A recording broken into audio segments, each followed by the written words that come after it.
Você, concurseiro de todo o Brasil, é um prazer mais uma vez recebê-lo em nossa companhia. Seja bem-vindo, meu amigo, minha amiga, a este site de sucesso que vai fazer de você mais um dos nossos campeões. Sou o professor Jefferson Fial, professor de matemática e raciocínio lógico, galera. E na aula de hoje, dando sequência ao estudo de conjuntos, galera, vamos falar agora sobre os conjuntos numéricos. Nós precisamos saber quais são os conjuntos numéricos, como que um conjunto deixa de ser conjunto ao estar dentro do outro, ok? Conjunto das partes, o que é isso, professor? A quantidade de subconjuntos que eu posso montar a partir de uma certa quantidade de elementos. Vamos também aprender a fazer esse cálculo aí, beleza? Então vem comigo para a nossa aulinha de hoje, galera. Vamos lá. Qual que é a proposta nossa nessa aula, gente? Ao término dessa aula, você precisa entender o que é conjunto das partes, como se calcula a quantidade de subconjuntos que podem ser formados a partir de um determinado conjunto, chamado de conjunto das partes. Quando que um conjunto se torna um elemento? E quais são os tipos de conjuntos numéricos que existem, beleza? Se ao término dessa aula você compreendeu isso, bacana, 10, está valendo, beleza? Então vamos lá? Começando aí por conjuntos comparáveis. O que é isso, gente? É que tudo isso que nós vamos falar agora, ela só pode ser aplicado entre conjuntos comparáveis. Quando que um conjunto é comparável a outro conjunto? Quando existe uma relação de inclusão. Se um está incluso o outro, ou se um contém o outro. É uma relação de inclusão, beleza? Quando A é comparável com B, é porque existe uma relação entre os elementos de A e B de inclusão, beleza? Exemplo, eu tenho aqui um conjunto A, 1, 2, 3, 4, 5, tenho um conjunto B, 2 e 4. Observem que, se eu fizer a união de A com B e a união de B com A, eu tenho a mesma resposta, porque são conjuntos comparáveis, um está dentro do outro. Tranquilo? Bom, igualdade de conjuntos. Quando que um conjunto, professor, é igual a outro conjunto? A palavra igualdade implica em duas coisas a serem analisadas. Primeiro, a quantidade de elementos. Segundo, os elementos. Então, um conjunto é igual ao outro quando apresenta a mesma quantidade e os mesmos elementos, beleza? Aí eu tenho uma igualdade. Exemplo. Eu tenho aqui a seguinte situação. Eu tenho uma expressão que representa o conjunto A e outra expressão que representa o conjunto B. O resultado disso daqui, ó, x² igual a 9, é menos 3 e mais 3. O resultado desse produto aqui, ó, igual a 0, também é menos 3 e mais 3. Então, observem que tanto A quanto B tem o mesmo elemento que constitui o seu conjunto verdade. Portanto, A é igual a B. Poderia criar uma outra situação assim, um conjunto A, 3, 4 e 5. Um conjunto B, 4, 3 e 5. Professor, os elementos não precisam aparecer na mesma ordem? Não, gente, não precisa, eles só precisam estar aqui dentro.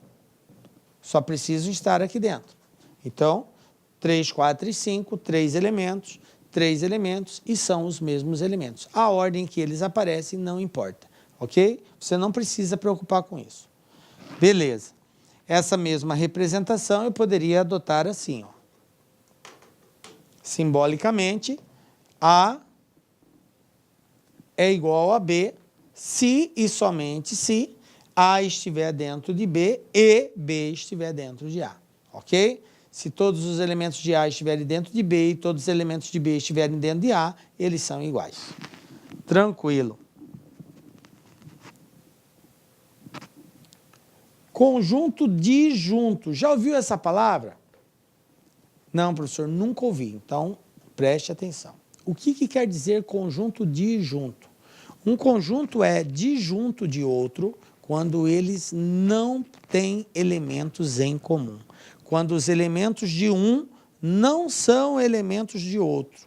Todos os elementos que têm em A, nenhum deles aparece em B. Então, eu digo que eles são disjuntos, não possuem elementos em comum, ok? Quando não tem elementos comuns. Vamos ver exemplo? Essa aqui é uma representação gráfica. Quem são os elementos de A? 1, 3, 5, 7, 9. Quem são os elementos de B? 2, 4, 6 e 8. Então, são disjuntos? São. Os elementos de A é só de A, de B é só de B. Não tem elementos comuns. Beleza? Conjunto de conjunto. Isso aqui é interessante porque às vezes buga a cabeça do aluno. Lembram das relações de pertinência que eu falei para vocês? O símbolo de pertence, não pertence, só pode ser usado quando eu comparo um elemento com um conjunto? Sim. Mas, professor, tem situação em que o conjunto deixa de ser conjunto e é um elemento? Sim. Que situação é essa, professor? Quando eu tenho um conjunto dentro de outro. Olha só. Veja bem. Vocês lembram que na nossa primeira aula de conjunto, nós definimos que um conjunto ele tem que ser envolvido por chaves, parênteses ou colchetes? Então, esse A, só desse jeito, ele é elemento. Mas se eu coloco uma chaves envolvendo ele, ele passa a ser um conjunto unitário. Ah, beleza, ele é um conjunto unitário. Mas observe que esse conjunto unitário está dentro de um outro conjunto que eu chamei de F. Então, nesse caso, esse cara aqui passa a ser um elemento do conjunto. Tá ligado aí, gente? Ó, em que situação um conjunto passa a ser elemento de outro conjunto? Quando esse conjunto estiver dentro do outro. Mas observem que esse estar dentro é um estar no sentido completo, igualzinho, do mesmo formato, ok? Não pode ter nada diferenciando um do outro. Olha o A aqui. Então, isso aqui é um elemento do conjunto F. Ah, professor, mas isso aqui é um conjunto. É ou não é? É um conjunto. Só que, nesse caso, ele passa a ser um elemento do conjunto F. Então, eu posso usar os símbolos de pertence ou não pertence, eu posso dizer que esse conjunto A pertence ao conjunto F. É válido usar isso, professor? Sim, nesse caso é válido. Por quê? Porque esse cara aqui, da forma como ele aparece lá, ele é um elemento desse conjunto. Ele é um elemento do conjunto F. Então, eu posso, se é elemento com conjunto, eu posso usar o símbolo de pertence ou não pertence. Tranquilo? Nesse caso é válido. Tome cuidado, porque se aparece tipo assim, ó, A está contido em F, olha só, A primeiro não pode estar contido. Por quê? Porque A, do jeito que está escrito aqui, é conjunto. Então, é elemento. Se é elemento, teria que ser pertence ou não pertence. Então, já está falso. Mas se eu coloco que A pertence a F, isso aqui é verdadeiro, professor? Não, não é verdadeiro. Por que não é verdadeiro? Porque eu não tenho o A sozinho aqui, gente. Olha só. O A, ele está envolvido entre chaves. Então, não existe esse elemento desse jeito, escrito nessa forma, aqui dentro. O que existe é o A envolvido por chaves, mas o A sem estar envolvido não existe. Então, isso aqui é falso também, não é válido. Tranquilo? Tá? Ficaram atentos aí? Então, um conjunto pode se tornar elemento de outro conjunto? Pode. Quando ele estiver dentro. Olá, meus amigos, minhas amigas, sou o professor Luiz Antônio de Carvalho e eu peço a sua licença para dar um recado aqui da Lá Concursos, um recado muito especial para você que está se preparando para o BRB 2019. Claro, edital na praça, edital publicado, agora é hora de estudar. E nós, aqui da Lá Concursos, nós elaboramos um super curso, um curso muito competitivo para este certame. E pode ter certeza absoluta, se você assistir todas as nossas videoaulas, você vai estar muito, mas muito competitivo para o dia da prova.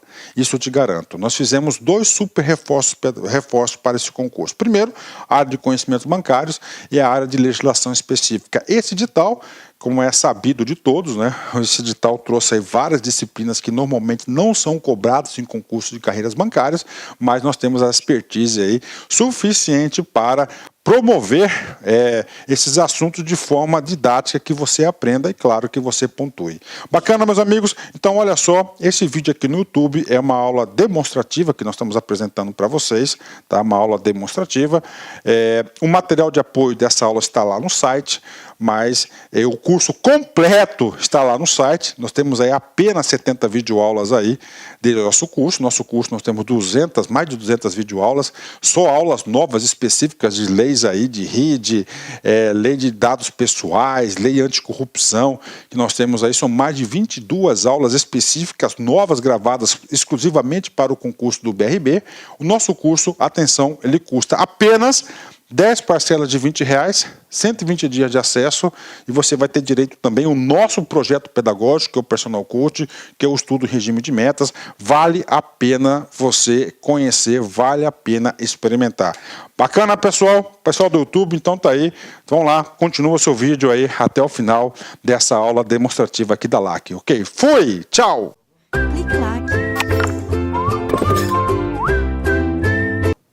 Tranquilo? Então, esse cara é um conjunto de F, então eu digo que ele pertence a F. É correto dizer que B está contido em F? O que vocês acham? Eu posso dizer que esse cara aqui, que é um conjunto, do jeito que ele aparece aqui, é um conjunto, certo? Está envolvido por chaves. Ele está contido em F, sim ou não? O que vocês acham? Não, está errado, eu não posso dizer isso. Por quê? Porque muito embora esse cara aqui, ele é um conjunto representado dessa forma, mas como ele está lá dentro, um conjunto dentro de outro conjunto se torna um elemento. Então, guardem isso. Um conjunto dentro de outro conjunto passa a ser um elemento desse conjunto. Se é um elemento, eu não posso usar o símbolo de estar contido ou não está contido. Eu tenho que usar o símbolo de pertence ou não pertence. Beleza? Então, por isso aqui está errado. Eu não posso usar esse símbolo. Beleza, né? Bom, vamos falar agora de conjunto das partes. O que é conjunto das partes, gente? O conjunto das partes de um conjunto é denotado por P de A. P de A quer dizer conjunto das partes. O que é isso, professor? Conjunto das partes é todos os conjuntos que podem ser formados a partir dos elementos de um conjunto dado. Então, eu tenho um conjunto A, que tem lá 3, 4, 5 elementos. Todas as combinações que eu puder fazer com esses elementos e criar um subconjunto é chamado de conjunto das partes. Beleza? Então, vamos aprender aqui como que a gente faz isso. Por exemplo, eu tenho um conjunto A, M, N e P. Eu quero fazer os conjuntos, quero formar o conjunto das partes do conjunto A. Então, eu vou pegar os elementos M, N e P e vou formar outros conjuntos. Olha só.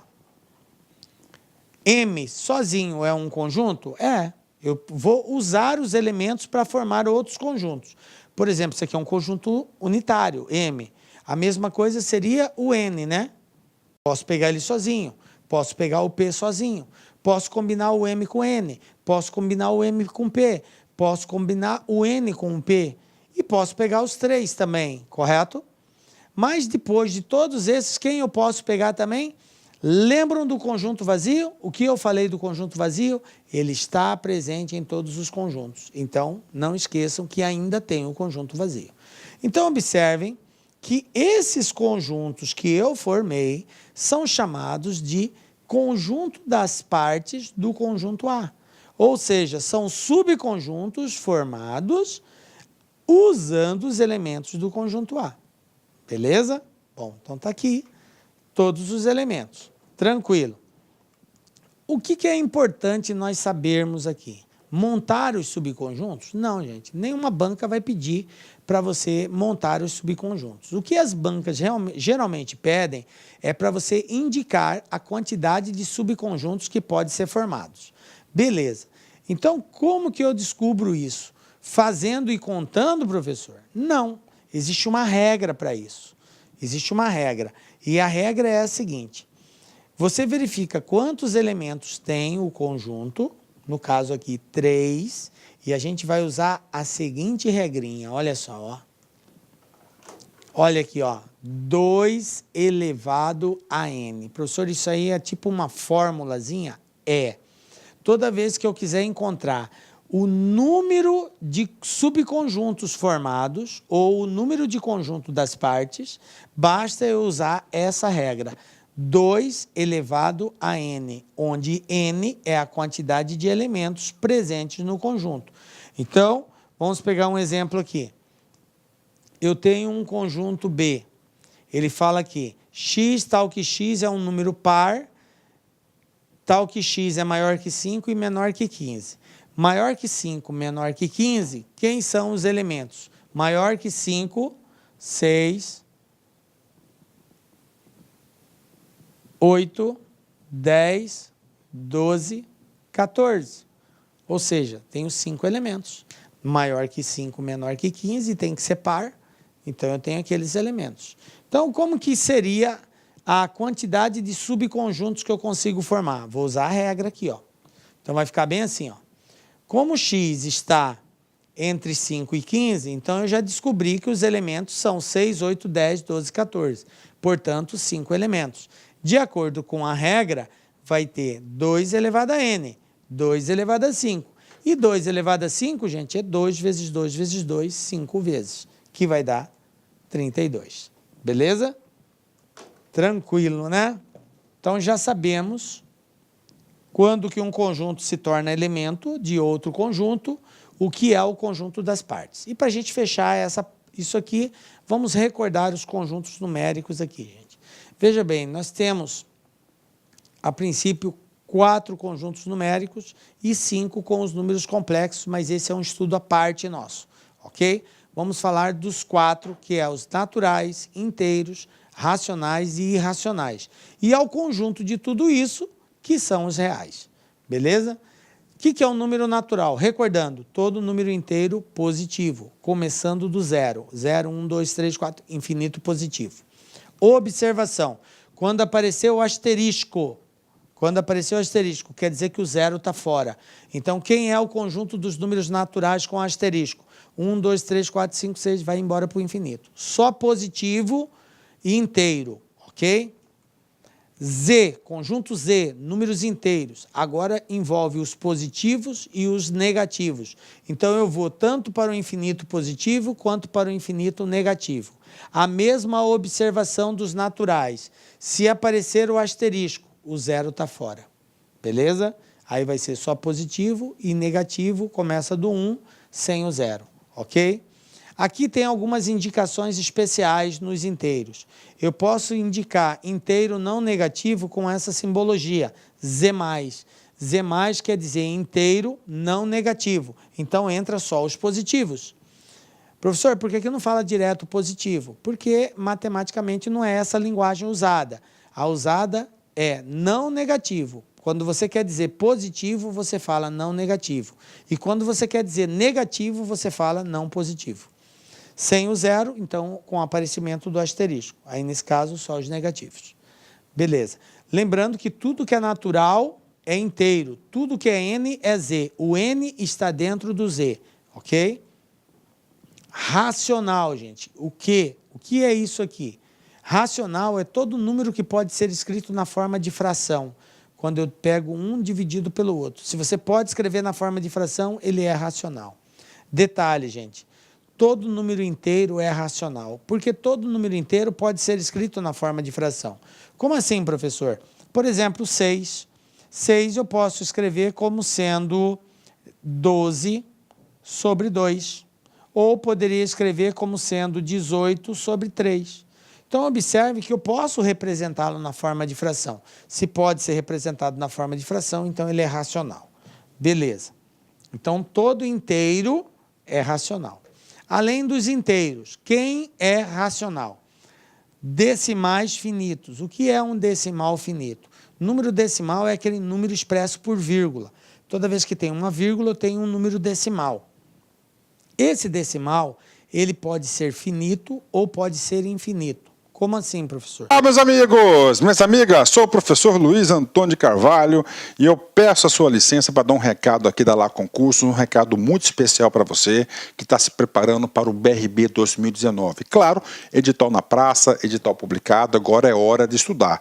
E nós, aqui da Lá Concursos, nós elaboramos um super curso, um curso muito competitivo para este certame. E pode ter certeza absoluta, se você assistir todas as nossas videoaulas, você vai estar muito, mas muito competitivo para o dia da prova.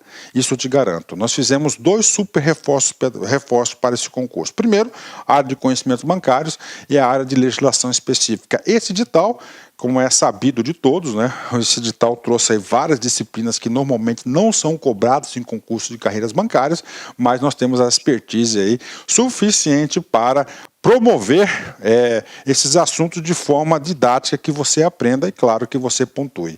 Bacana, meus amigos? Então, olha só, esse vídeo aqui no YouTube é uma aula demonstrativa que nós estamos apresentando para vocês, tá? Uma aula demonstrativa. O material de apoio dessa aula está lá no site, mas o curso completo está lá no site. Nós temos aí apenas 70 videoaulas aí do nosso curso. Nosso curso nós temos mais de 200 videoaulas, só aulas novas específicas de leis aí, de RID, lei de dados pessoais, lei anticorrupção, que nós temos aí, são mais de 22 aulas específicas, novas, gravadas exclusivamente para o concurso do BRB.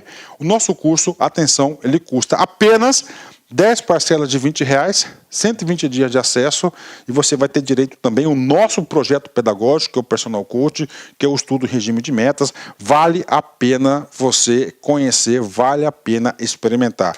Bacana, pessoal? Pessoal do YouTube, então tá aí. Vamos lá, continua o seu vídeo aí até o final dessa aula demonstrativa aqui da LAC. Ok? Fui! Tchau!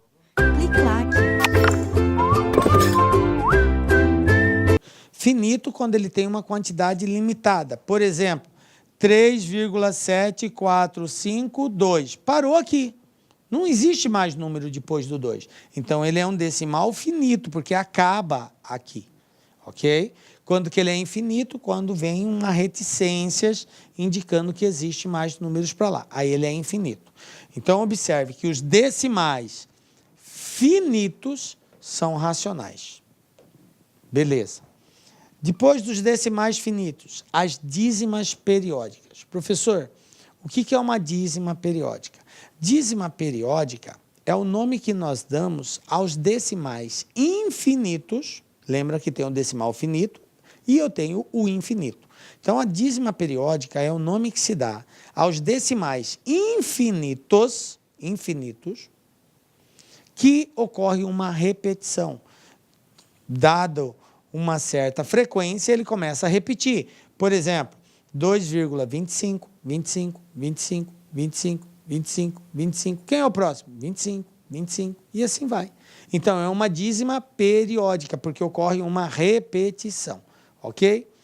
As dízimas periódicas são racionais. Periódicas, ok?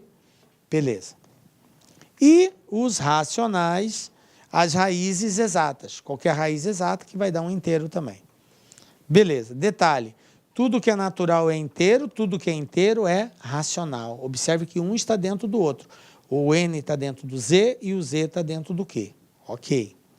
Agora, os irracionais. O que é um irracional? É aquele que não se enquadra no racional. Ou seja, são as raízes inexatas ou simplesmente os decimais infinitos. Lembram?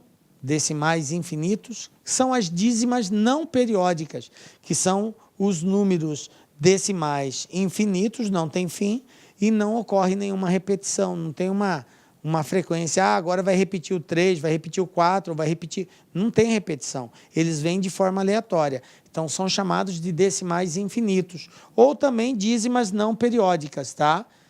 Podem ser chamados de dízimas não periódicas, decimais infinitos e não periódicos. Beleza? dízima não periódica. Eu tenho a dízima periódica e eu tenho a dízima não periódica. A periódica é o decimal que repete. A dízima não periódica é o decimal que não se repete. Tranquilo? Belezinha. E esses são chamados de irracionais. Observe que esse conjunto é um conjunto à parte, não tem nada a ver com esses outros, não tem nada em comum. São disjuntos. E o real, que é a soma de tudo isso. Quando eu junto tudo, gente, eu vou juntar natural, inteiro, racional e irracional, eu vou colocar tudo dentro de um pacote só. O conjunto de todos eles juntos é chamado de conjunto dos números reais. Então, tudo que é natural é real, tudo que é inteiro é real, tudo que é racional é real, tudo que é irracional também é real. Beleza? Bom, aí, para a gente finalizar, só um exemplozinho aqui. Leia as afirmações a seguir. Os números naturais são aqueles inteiros não positivos mais o zero? Naturais são os inteiros não positivos mais o zero? Os irracionais são aqueles que representam dízimas periódicas? Os números reais representam a soma dos números racionais com os irracionais? Beleza, assinale a alternativa correta. Letra A. Somente a assertativa 2 está correta. Está correto esse 2 aqui? Irracional é dízima periódica? Não, a gente acabou de ver, decimal é dízima não periódica. Isso aqui é falso. Os números naturais são aqueles inteiros não positivos. Não positivos quer dizer negativo. Não, natural é só positivo. Então, isso aqui é falso. E os números reais representam a soma dos racionais com os irracionais? Isso é verdadeiro, porque ele é a soma dos dois. Então, aqui, somente a assertativa 3 está correta, as demais estão todas erradas. Tranquilo, gente? Belezinha? E assim, chegamos ao final da nossa aula. Quero dizer que foi um prazer muito grande estar com vocês aqui, espero ter alcançado o objetivo. Lembrando, entender o que é conjunto das partes, como que se calcula a quantidade de conjunto das partes, quando que um conjunto se torna elemento de outro conjunto e qual o símbolo utilizar. E, por último, entendermos aí quais são os conjuntos numéricos e quais são os seus elementos. Belezinha? Entendeu isso? Top 10, galera. Parabéns. Nos encontramos na próxima aula, com a graça de Deus, porque só Ele nos dá a certeza de estarmos aqui. Um beijo forte no coração e até a próxima. Olá, meus amigos, minhas amigas, sou o professor Luiz Antônio de Carvalho e eu peço a sua licença para dar um recado aqui da Lá Concurso, um recado muito especial para você que está se preparando para o BRB 2019. Claro, edital na praça, edital publicado, agora é hora de estudar. E nós, aqui da Lá Concursos, nós elaboramos um super curso, um curso muito competitivo para este certame. E pode ter certeza absoluta, se você assistir todas as nossas videoaulas, você vai estar muito, mas muito competitivo para o dia da prova. Isso eu te garanto. Nós fizemos 2 super reforços para esse concurso. Primeiro, a área de conhecimentos bancários e a área de legislação específica. Esse edital, como é sabido de todos, né? Esse edital trouxe aí várias disciplinas que normalmente não são cobradas em concursos de carreiras bancárias, mas nós temos a expertise aí suficiente para promover esses assuntos de forma didática que você aprenda e, claro, que você pontue. Bacana, meus amigos? Então, olha só, esse vídeo aqui no YouTube é uma aula demonstrativa que nós estamos apresentando para vocês, tá? Uma aula demonstrativa. O material de apoio dessa aula está lá no site, mas o curso completo está lá no site. Nós temos aí apenas 70 videoaulas aí do nosso curso. Nosso curso nós temos mais de 200 videoaulas, só aulas novas específicas de leis aí, de RID, lei de dados pessoais, lei anticorrupção, que nós temos aí, são mais de 22 aulas específicas, novas, gravadas exclusivamente para o concurso do BRB. O nosso curso, atenção, ele custa apenas 10 parcelas de R$20, 120 dias de acesso, e você vai ter direito também ao nosso projeto pedagógico, que é o Personal Coach, que é o estudo em regime de metas. Vale a pena você conhecer, vale a pena experimentar. Bacana, pessoal? Pessoal do YouTube, então tá aí. Vamos lá, continua o seu vídeo aí até o final dessa aula demonstrativa aqui da LAC, ok? Fui! Tchau! Clique like.